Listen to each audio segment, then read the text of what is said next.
अधिक मास महात्म्य अध्याय 2. श्री गणेशाय नमः.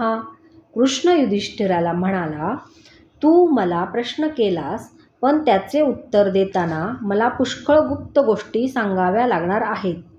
पण तुम्ही मला प्रिय आहात म्हणून सांगतो. मलमास किंवा अधिक मास याला सर्व मासांमध्ये कोणत्याही प्रकारचे महत्त्व नव्हते. कोणत्याही शुभ कार्याला तो वर्ज्य असे, कारण सूर्याची गती त्या मासात मोजली जात नसे.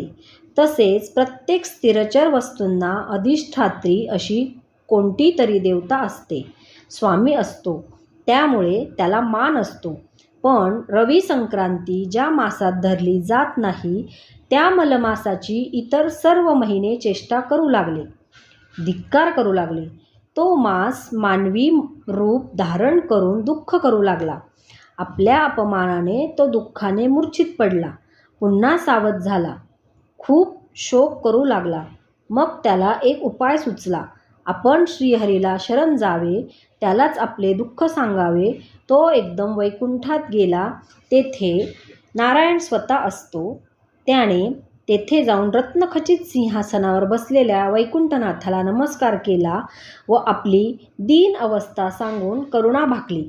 त्याने देवाची स्तुती केली. श्रीहरी म्हणाला, येथे वैकुंठात दुःखाला स्थान नाही, तरी तू का रडतोस?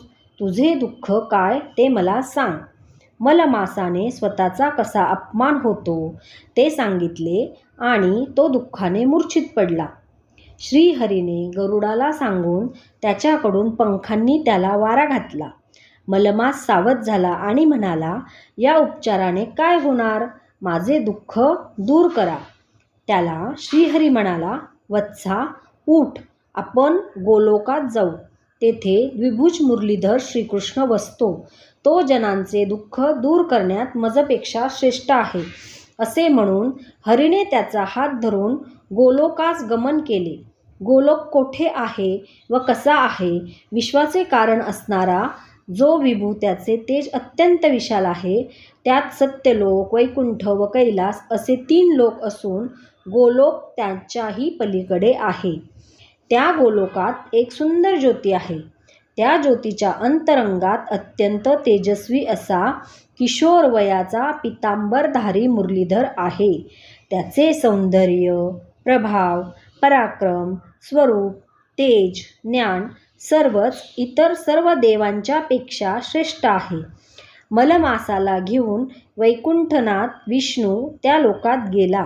तेथे मुरलीधर पुरुषोत्तमाचे दर्शन घेतले. त्या समयी अश्रू ढाळीत असलेल्या दीनवदन अशा मलमासाचा परिचय पुरुषोत्तमाला त्याने करून दिला.